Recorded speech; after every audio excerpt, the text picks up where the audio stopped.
Remember fast Volvos? The 850 T5, the British Touring Car Championship? Well, the new Chinese-owned Volvo does remember, which is why it's toying with the idea of a new high-performance sub-brand called Polestar. And no, it has nothing to do with pole dancing and everything to do with neck-bending acceleration. So, meet the S60 Polestar. It's like nailing a crack pipe and watching Wallander.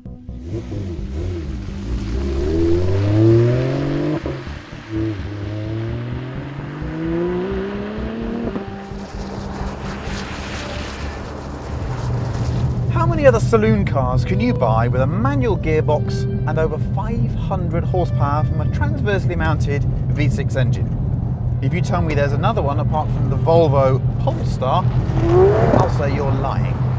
This is a loopy car, even by loopy standards.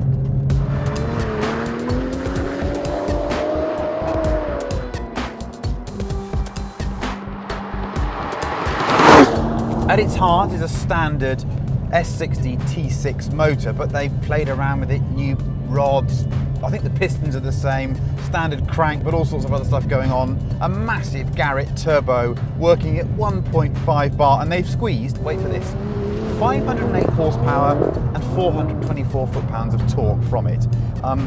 It makes for a rather un-S60 driving experience. Let me get around this corner and then give you an idea of what we're talking about, because this is an extremely exciting car. Yes, that is oversteer, and now we get going. It's extraordinary. We're now doing 125 miles an hour. Why has Volvo built this car? It's quite simple.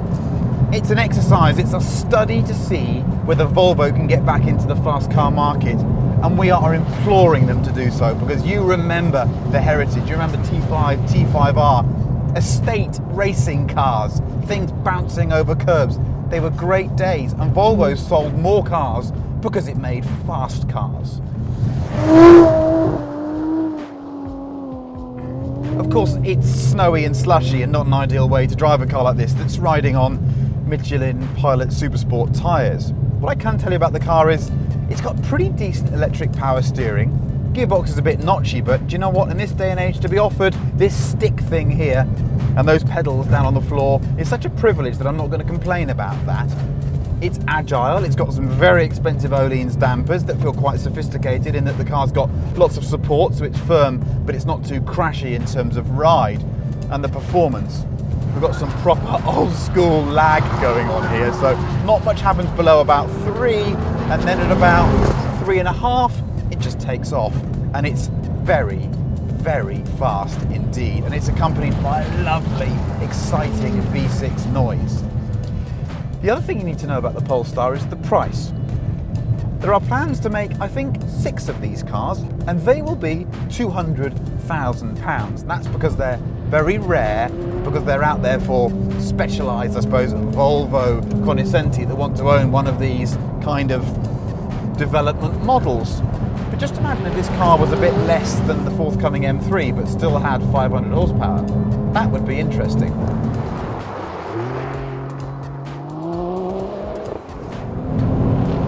So how do you judge a £200,000 limited run concept super small saloon car?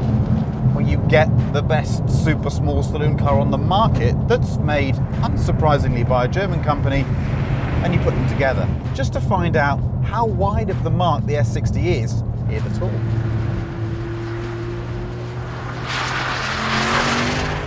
Perhaps it's unfair comparing this new Polestar to the establishment, but I suppose we have to, because we have to understand where it sits in the kind of firmament of small, very fast saloon cars. So here we have it. The C63 with AMG Performance Pack, 487 horsepower, 442 foot-pounds. It is, by any stretch, an animal. On normal summer tyres, on quite a bit of snow, it's a bit ridiculous. But what a great little car. It does so many things so well. The steering is delicious. The chassis is just right. It's got a really nice balance on the road. It's It's quite an agile car, and yet it can be very relaxing. And if you want to do sort of skiddy stuff, well, this one has the optional differential. So it will skid pretty much all day long, as you can now see. Because that's right, we're still oversteering. We're still oversteering. We're still oversteering. Yep, we're still oversteering. We're still oversteering. No, we're going straight. Oh no, we're oversteering again. We're oversteering again. Right, we're oversteering again. That's what happens when you've got one of these things and you drive on a bit of snow. This is not a very objective test today because it's not ideal in snow.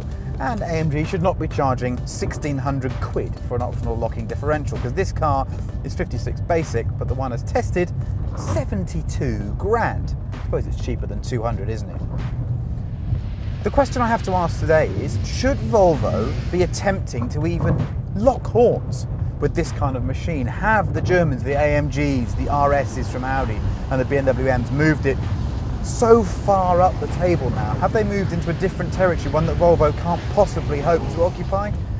No, they haven't. I just think Volvo needs to occupy a space a bit below this, but kind of offer a real surprise performance package. And with 500 horsepower, dare I say it, the Polestar makes this thing feel a little bit slow in a straight line.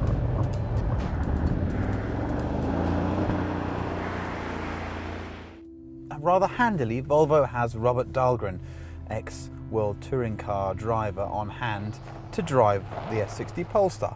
I'm still in the Mercedes. The only way to see just how quick that thing is to have a drag race, right? It's wet and damp and icy and horrible, so a standing start is not fair on the Mercedes. So we thought we'd do a rolling start and just see how fast this Volvo really is. 2, 1, go. It just leapt away from me in second, then it leapt away in third.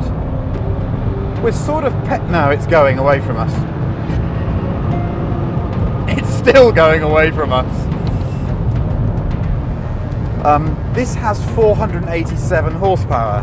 The way it went away in third gear when he hit third and the boost came on was impressive. That's a very fast car.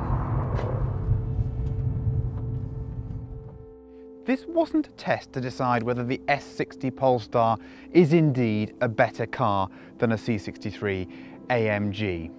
This was a test to discover whether Volvo's onto something with this whole Polestar brand and whether it should go after the Germans at their own game. Having experienced that blue thing fully lit in third gear, the answer is an emphatic yes.